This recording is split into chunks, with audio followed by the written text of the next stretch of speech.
So now that our pots are ready to come out of the Pookie, it's time to scrape. So you will need your scraper, metal scraper like this, and your pot has to be leather hard. So it's got to be hard enough to handle so it doesn't change shape when you hold on to it. And you're going to take your metal scraper and put it in your hand with your thumb on the one side and your fingers on the other. And you're going to go at an angle, starting at the bottom and headed toward the top at an angle.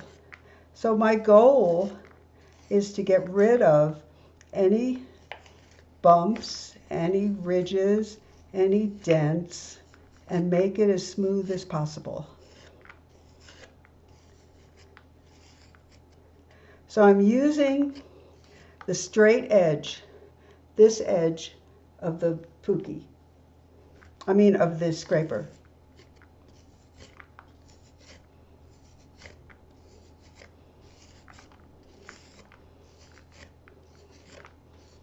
So I do that until I get it as smooth as possible.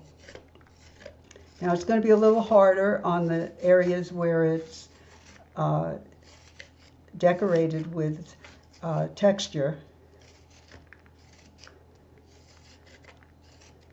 You probably only want to go over that one time. But you definitely want to get rid of your Pookie line.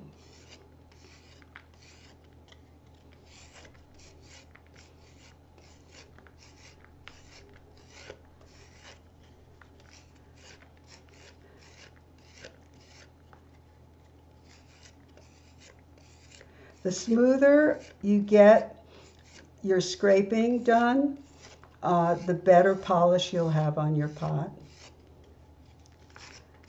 Now, if your pot comes out of the Pookie and it's rounded, completely rounded on the bottom, and you want it to sit flat, you don't want it to rock like that. So you can take it and just gently tap it on the table, and that will flatten it. I don't know whether you can see it, the little flat surface on there.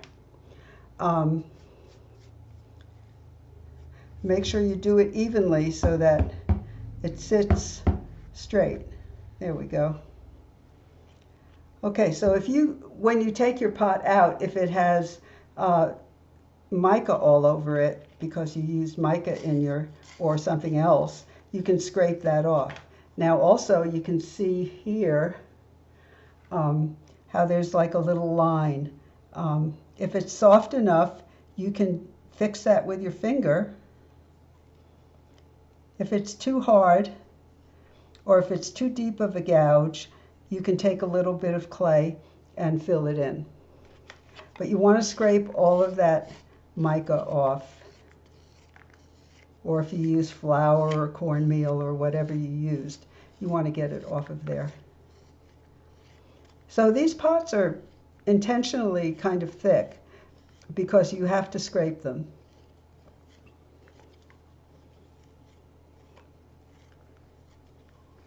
So once you get your scraping all done, then you're going to turn your pot upside down to let it dry, and you let it dry completely.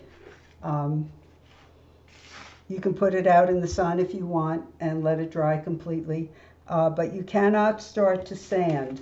You're going to start sanding after your pot is completely dry.